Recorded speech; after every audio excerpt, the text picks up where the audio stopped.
Well, if anyone has some stories to tell, it's Garcelle Beauvais. Between a Hollywood career spanning decades to her childhood in Haiti and, of course, dishing on her fellow housewives, she has put all that and more in a new memoir, Love Me As I Am, and we are so excited to catch up with her now. Welcome. Hi, Sarah. I'm so happy to be here. Thanks for having me. I'm so happy to have you here. You are like a breath of fresh air with your pink on, you're popping. You too. I love you got it. some color going on. Yeah, well, let's talk about this book. This book is great. There is a little something for everyone in this book. There's celebrity stories, there's life lessons, inspirational moments. Yeah. You know, when you set out to write this book, what is it that you wanted people to take away from this? What was the goal here? Well, the goal for me was really wanting people to get to know me a little deeper, a little more. I mean, I've always been an open book, but I definitely went and told some stories that I hadn't shared with people. Yeah. But I really want people to be inspired, you know, and laugh a little and go on this journey with me. Yeah. I mean, I think,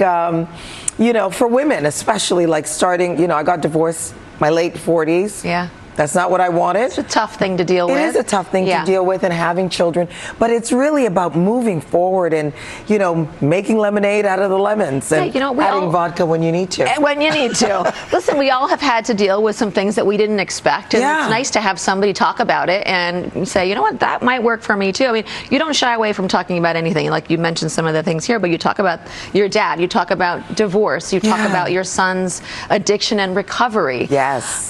You know, what was this whole process like for you? It wasn't easy always. Yeah, right? It wasn't easy. I mean, me and my co-author, Nicole E. Smith, I mean, we sat and talked about it, like how much do you want to share, which stories do you want to share, and I felt like I had to be authentic to my story. So talking about my infertility, growing up, or not even growing up, honestly, like watching television, seeing other celebrities in their 40s and 50s saying, you know, I'm able to get pregnant, and no one talks about, you know, the struggles for that, and I didn't want to talk about, have the book and not talk about it. You know, we tried for 5 years off and on.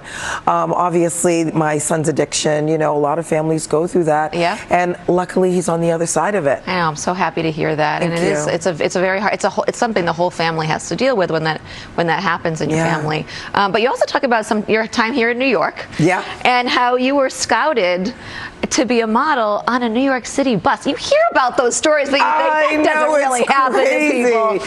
I was actually here, and I had already signed with Eileen Ford with the Ford Modeling Agency, and I was on a bus because I was so afraid of subways. So I would take the bus and leave really early to go to my go-sees. And Suzanne Taylor was on the bus. And this beautiful, regal black woman, and she handed me her card as she was leaving the bus.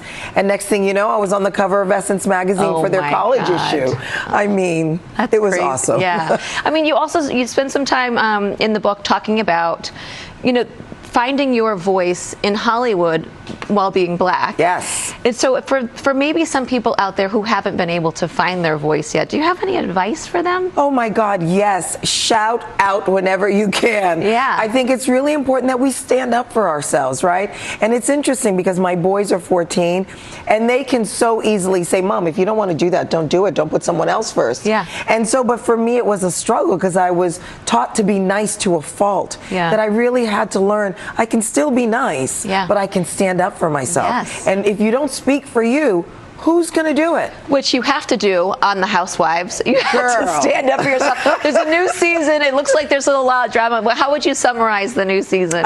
Glamorous, fun. It tests some friendship and, of course, drama. Of course, everybody's going to get a little bit of something. All right. Well, Love Me As I Am is out everywhere now, so go get yourself a copy. Garcelle, it was so nice to chat with you today. Same here, Sarah. Thank you so much. Oh, my pleasure.